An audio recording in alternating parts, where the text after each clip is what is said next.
Hi, I'm Saskia van Nouhuis, and I'm a professor at the Center for Ecological Sciences at the Indian Institute of Science. And the lecture I'm going to give today is on food webs. And here's an outline of what we'll cover. So first I'll just talk about what are food webs, which are basically schematic representation of who eats who. Then I'm going to talk about the direct and indirect interactions that occur within food webs, reviewing trophic cascades, and then give an example of a complex fisheries food web. Then I'm going to address the interesting question of why is the world green? We look around us, we see a lot of green plants. Why aren't they all eaten?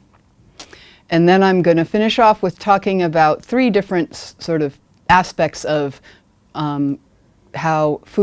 building food webs. So one is building food webs that are quantitative, and another one is using stable isotopes for building food webs, and another one is building food webs based on DNA barcoding or DNA fingerprinting.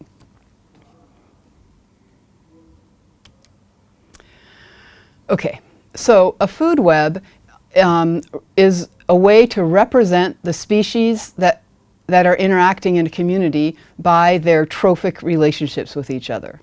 So sometimes when we think about communities, we're not talking about communities that have a trophic relationship with each other. For example, if we talk about the tree communities in the forest in the Western Ghats, they don't have a trophic relationship, but that's one way of thinking about communities. But another way to think about communities is the set of species that interact closely.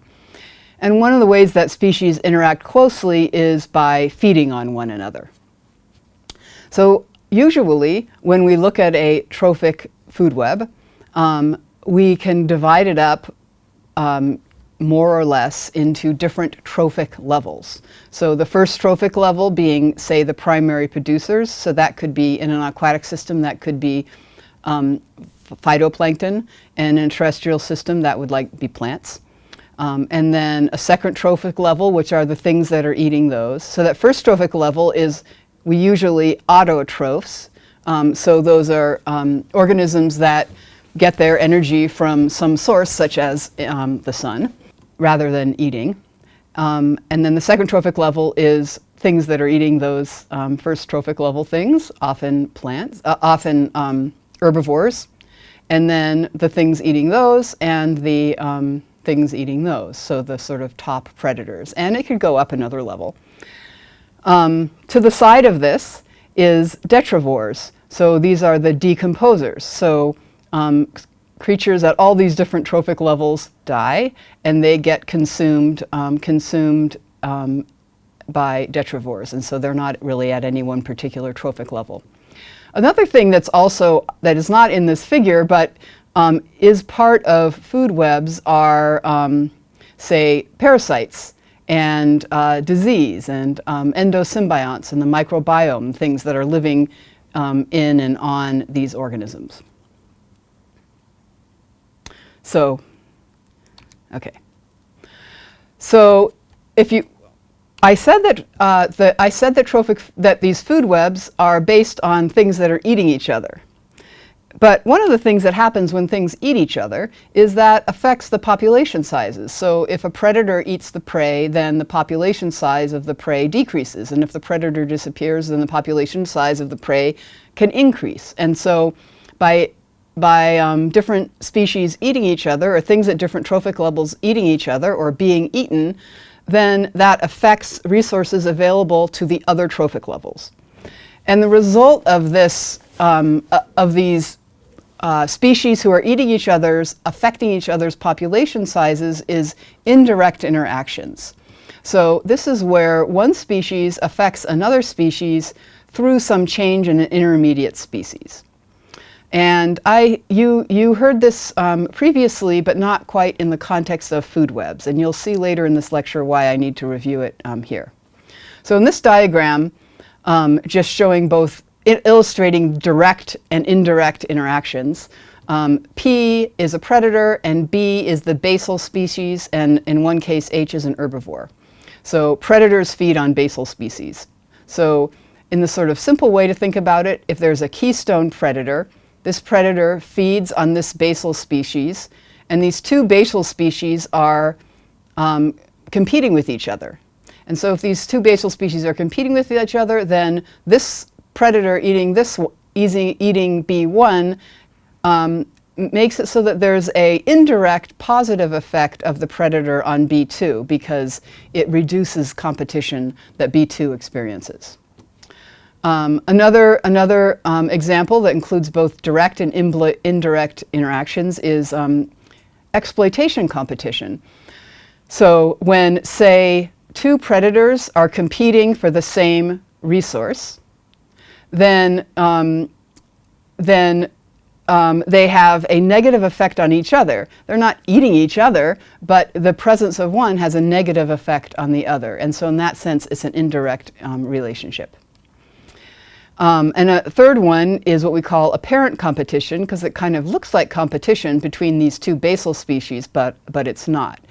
And so in this case, there's a predator that attacks these two different basal species.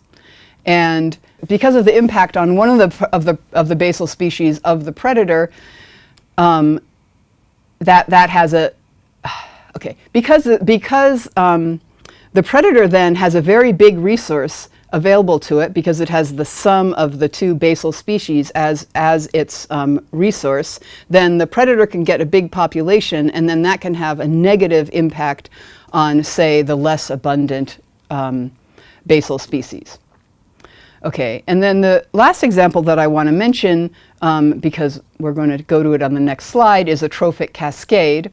And so that's when a predator eats an herbivore, and the herbivore eats a plant. And so if the predator eats a lot of the herbivore, then it has a positive effect on the plant. And so there's an indirect interaction between the plant and the herbivore. And so that's an example of a trophic cascade. So in general, as I think you heard before, a trophic cascade is not just simply an indirect interaction, but a really big indirect interaction. And so here's an example with sea otters who eat sea urchins who eat kelp. And so sea otters generally sort of keep sea urchins in check, and so the sea urchins can't eat too much kelp.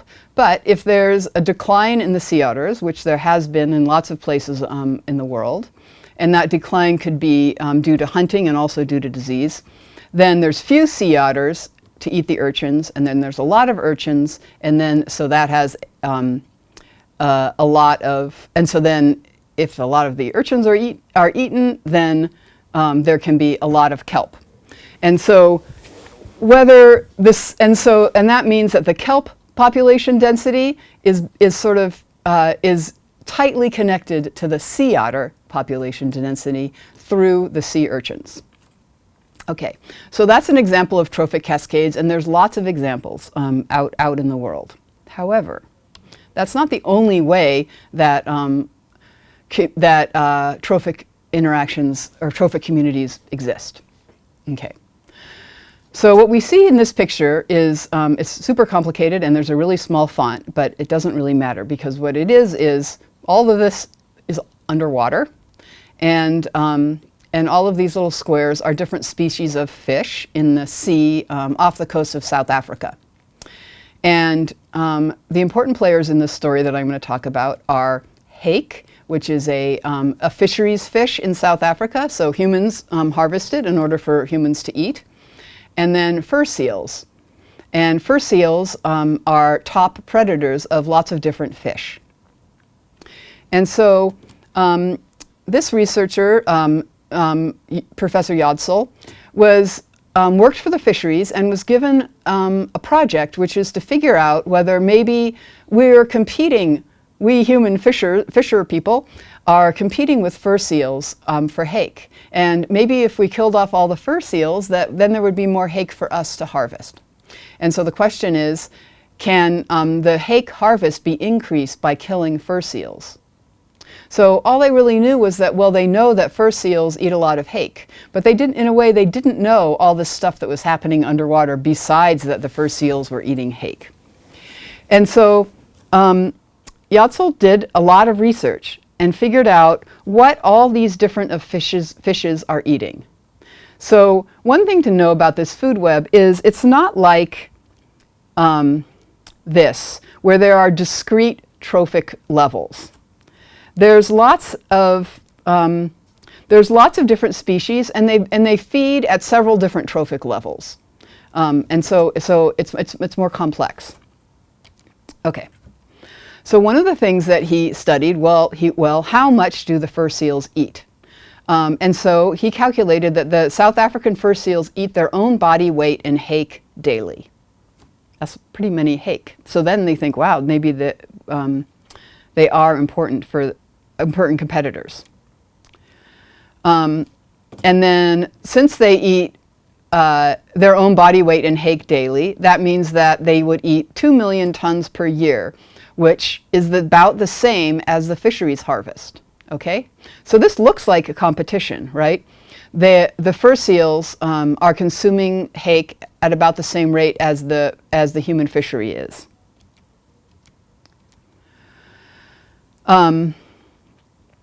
So then Jötsel went and he learned about what all the different species in this web are eating, and he drew this web. And so this web shows that fur seals are eating many different species. There's many different species arrows going to the fur seals. Hake are also eating many different species, and hake are being eaten by many species besides the fur seal. And so one of the things that was revealed by this food web is saying that fur seals, okay, they eat a lot of hake, but they also eat a lot of hake predators and competitors. And so, say instead of getting rid of fur seals, you got rid of other species that eat hake, or you got rid of competitors with hake, so that the hake had more resources themselves to reproduce. Then that might be just as good by doing that, by say, if you take away the fur seals, then you're taking away also the fur seals eating the predators, and you're taking away the fur seals eating the competitors. So it's not so straightforward. So he looked at these interactions, at all the different kinds of interactions between these fish, and he calculated that there's 20 million direct and indirect interactions, pathways between them. So the direct pathways is one thing being eaten by another. The indirect pathways is one thing's population size being affected because its predator or competitor are being eaten. And so it can either be good or bad for it. And so he concluded that in sum, given what the fur seal eat besides hake, and given that hake has a lot of competitors out there, it would not increase the hake available for humans if we killed off the fur seals. Okay, so basically he advised the fisheries, no, there are so many direct and indirect interactions that there isn't a trophic cascade, and so killing the fur seals would not lead to there being more hake available to us. All right, so this is in contrast to this other example, where there are of course some other players in here, but these three things, the sea otters, the sea urchin, and the kelp, they have a very tight, close relationship with each other, and removing one or augmenting one affects the others very much. So this is a really different type of interaction than this much more diffuse food web. So it's sort of the opposite kind of a food web. Okay. So another food web, direct, indirect interaction topic, which has come up over and over again in ecologists' minds, is the question of why is the world green? And so why is the world green is really asking, why are there so many plants in the world? Why haven't all the herbivores, so the grazing species, the insects that eat plants, just all the things that eat plants, why why haven't they eaten all the plants? We look around and it's sort of like we see an excess of plants. You'd think, there are so many plants around that there's extra resources, and so then there should be more things eating the plants, and then the world wouldn't be green. So in a really classic paper in 1960, Harston, Smith, and Slobodkin, and this is such a famous paper that people just call it HSS. They call this whole idea, why is the world green, HSS, after these authors, wrote a paper. And this paper is basically, doesn't really have data. It just has observations about nature. And the observations they make are these. If you look around, you see that there's a lot of green plants, and they characterize that as depletion of green plants by herbivores is rare. So we see forests, we see grasslands, and so they aren't entirely depleted plants. But it does occur when herbivores are naturally or artificially protected from their predators. So if you say fence away predators, then they can eat all of the plants that are in some area. So it's possible for herbivores to eat all the plants, but if you just look around, it's not usually what's happening. So they conclude that the usual condition for populations of herbivores is not to be limited by their food supply. So if they were limited by their food supply, then they would be limited by the number of plants, and then if we looked around, we wouldn't see so many plants. So then we think, okay, these herbivores are limited by something else. They're not limited by food availability. And then they make a statement that herbivores are not limited by the weather. So this isn't based on, this isn't a research project. This is a sort of a logic and what they know about the natural world. They say herbivores are not limited by weather. So they say, since herbivores are neither food limited nor limited by weather, the remaining general method of herbivore control is predation. And the Earth is green because the herbivores are not limited by the amount of food that they have, but limited by the predators on them. Their population size is small because there are predators eating the herbivores. So they say in this paper, predators and parasites in controlling the populations of herbivores must thereby limit their own resources, and as a group, they must be food limited. So we're thinking about all these different trophic levels. So there's a lot of plants, which means the resource of plants is not limited. That means that there's not so many herbivores, and the reason there's not so many herbivores is because there's the predators. But if we look around and we don't see that there's so many herbivores, that must be that the predators are actually limited by their food availability to them. So the predators are limited by the availability of food, but the herbivores are not limited by the availability of food. Okay, so kind of repeating this, or generalizing, populations that are at different trophic levels are controlled by different methods. So if there's 3 trophic levels, like in this scenario, plants are resource limited. So we didn't really talk about, so the world is green, and they're limited by the amounts of water and nitrogen and light that get to them. The herbivores are not limited by the amount of plants. If they were, then the world wouldn't be green. Instead, they're limited by predators. And the carnivores, meaning the predators, are limited by the amount of herbivores. And so we end up with the world being green. Okay, so this is a reasonable kind of story. So this is a story that they tell that sounds plausible. Of course, so this was written in 1966, and pretty much immediately people started sort of being a little bit critical of it. And so there's some things to think, and although it makes sense and we still think of it as making sense, there are some caveats, of course. Okay, so one of the things is that plants have defenses against herbivores. So you could think, okay, one of the reasons that plants are exist is because they are defending themselves against herbivores.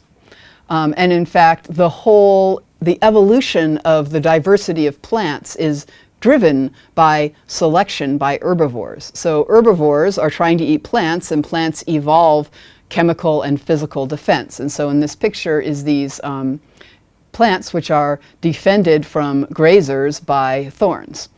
And so plants have a defense. So it's not so they may be in the environment because they're good at defending themselves against herbivores. There are also examples. There are also examples of times when plant populations are not limited by resources. So in some grazing systems, the plants do, every year they do get pretty much all grazed. And if you took the grazers away, the plant population would, be much, much bigger. And so that's a natural system that's definitely happening. So it's not 100% true that the world is green. And then another example is that some plants are limited by pollinators. So if there's not pollinators available for them, then they can't have large populations. So there are other things that limit plants besides resources. So there's an example of those things. And then a sort of a more philosophical objection that people have had to this explanation of why the world is green is that deduction isn't proof. So just because you can sort of make a sensible argument doesn't mean that it's true. So there can be limits other than food. We can't be sure that limitation is occurring merely because green plants are abundant. So we see green plants around us and then we call them abundant, but we don't really know. Maybe we're not perceiving what the abundant plants would really look like. So in general, the explanation, the HSS explanation of why the world is green is something that we basically take as true, but there are these important arguments to keep in mind that it's not quite that simple. Okay. Now I'm going to go on to how people who are doing research using Foodwebs build the Foodwebs.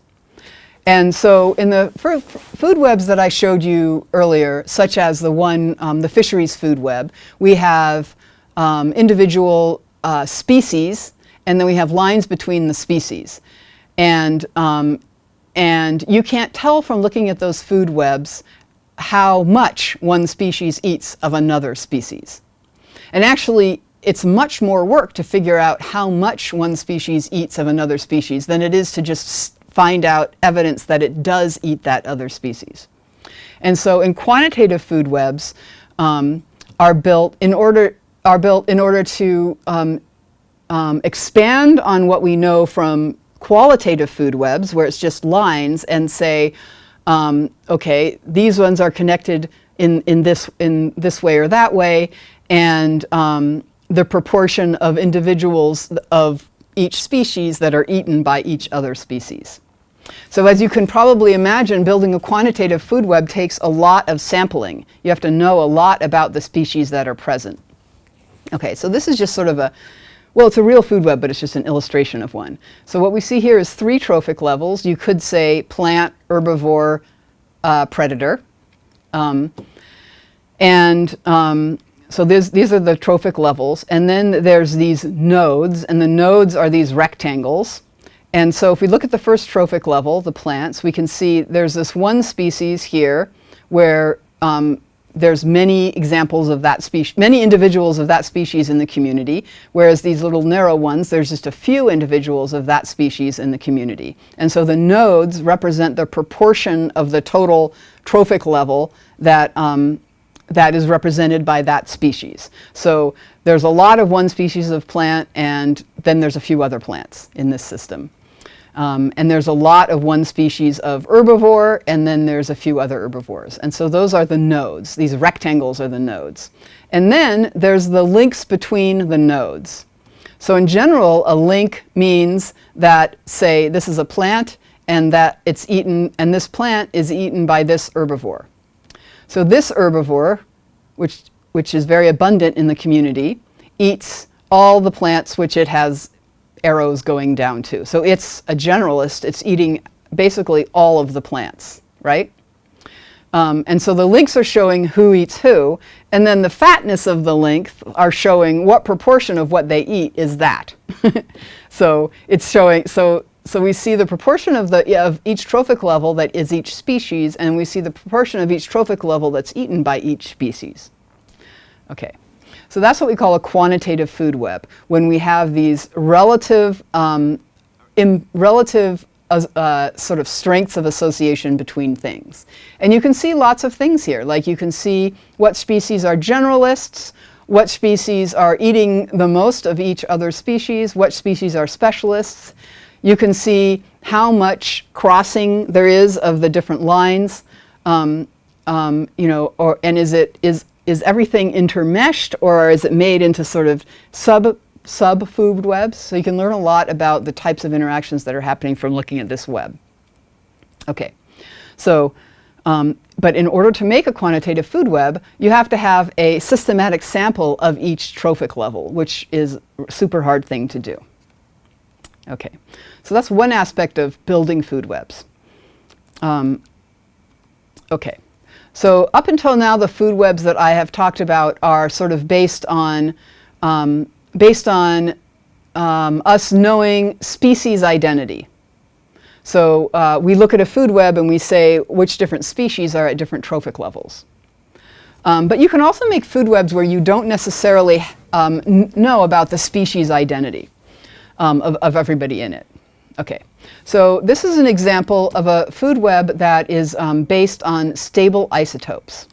And so there's 4 different stable isotopes that people use for food web studies: carbon, nitrogen, hydrogen, and oxygen. And we sort of get different, well, we get different information from these. So from the carbon and nitrogen, which are shown in this one, so this is the amount of the C13 versus C12, and the amount of N15 versus N13, 14. And these are different species in an ocean food web. And so these researchers went and they collected individuals of the, say, this bivalve and this lobster and this shrimp and this shark and this lugworm. So they went out and they got individuals of these organisms, and they ground them up, and then they looked at their carbon and nitrogen stable isotope ratios. And by doing that, they can say what trophic level are those species feeding at? Okay, so species who are feeding at higher trophic levels have a higher amount of have enriched nitrogen and enriched carbon isotopes, and that's because the heavier isotopes remain as you move up the food web. And so sharks are feeding at higher trophic levels than lugworms. And so if you grind up the tissues of the species and you look at the carbon and nitrogen stable isotopes, then you can place them in a food web in terms of what trophic level are they feeding at. Okay. And using hydrogen and oxygen stable isotopes, you can learn things about whether they're feeding aquatically or terrestrially, and you can also learn about geographically where is their origin. So for example, many organisms that are living in the sea travel great distances, and by looking at their hydrogen and oxygen stable isotopes, you can see where they have been feeding over their life. So what is this kind of stable isotope food web good? What kinds of questions can we answer with this kind of stable isotope food web? So one is to know the trophic level that things are feeding at. Say you find a fish and you don't actually know what it eats, right? So then you can learn at least what trophic level it's eating at. People also just use it to use the hydrogen and oxygen stable isotopes in order to figure out the origin of invasive species. So you can figure out where did individuals, say, in a harbor come from.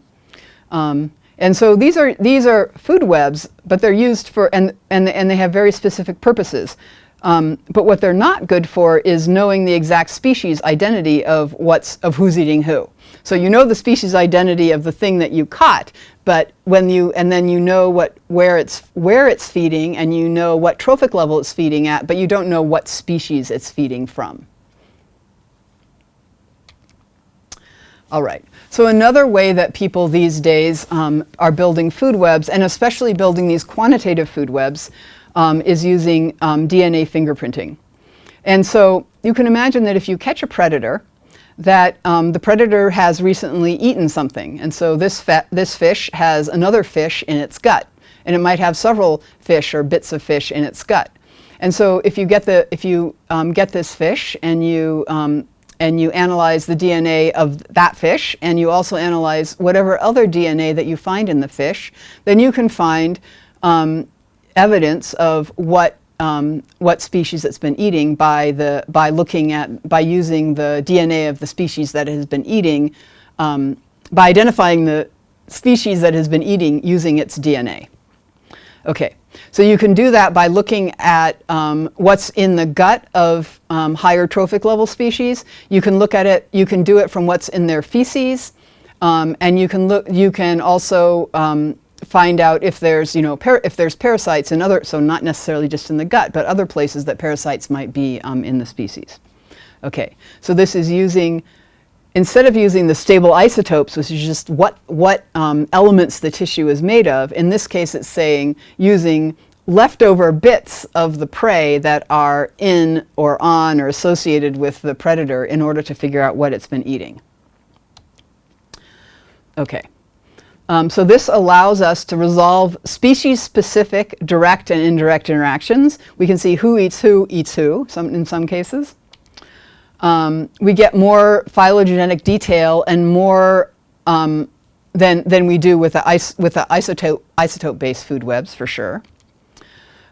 We can get, so like most of the food webs that I've talked about so far we've been talking about, we haven't been talking about parasites. For example, that fish food web is just fishes. In this case, we can get DNA from parasites. And so we can know the parasite parts of the food webs. And then we can look at sort of within trophic level consumption that we might not know about unless we investigate further.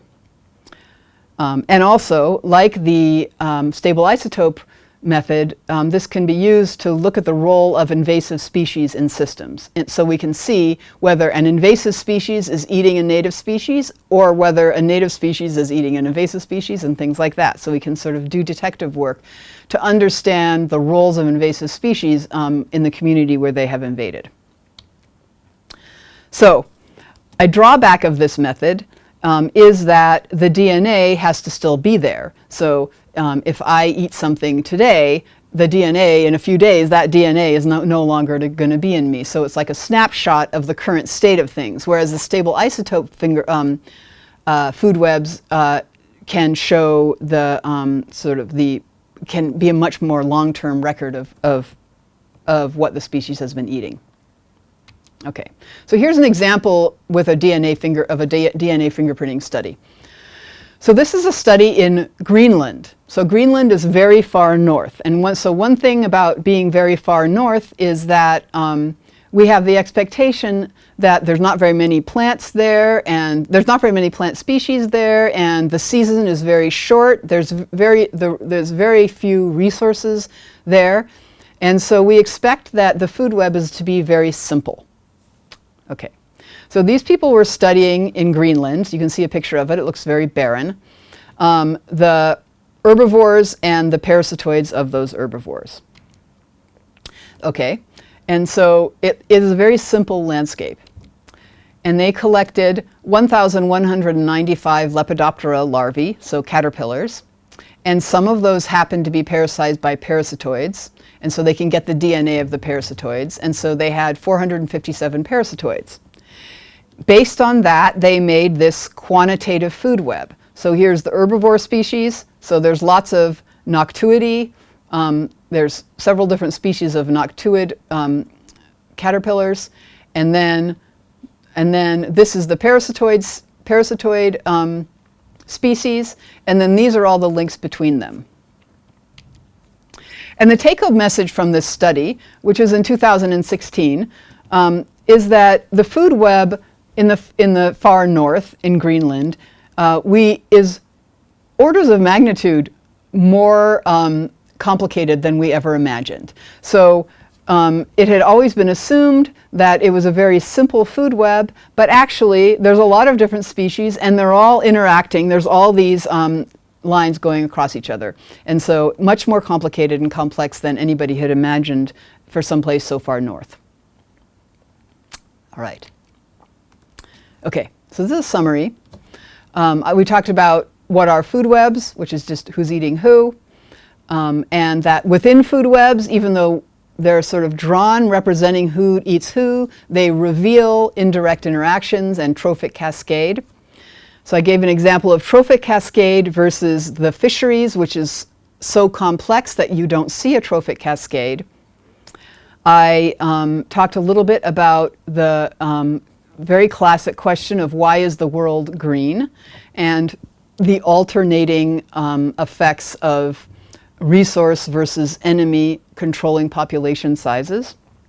And then I talked about aspects of building food webs. So how do you make it quantitative rather than qualitative? How people use stable isotopes to build food webs, and how people use DNA barcoding and fingerprinting to build food webs. So this, in the next lecture, I'm going to do a case study about one plant herbivore parasitoid, hyperparasitoid food web. That's all.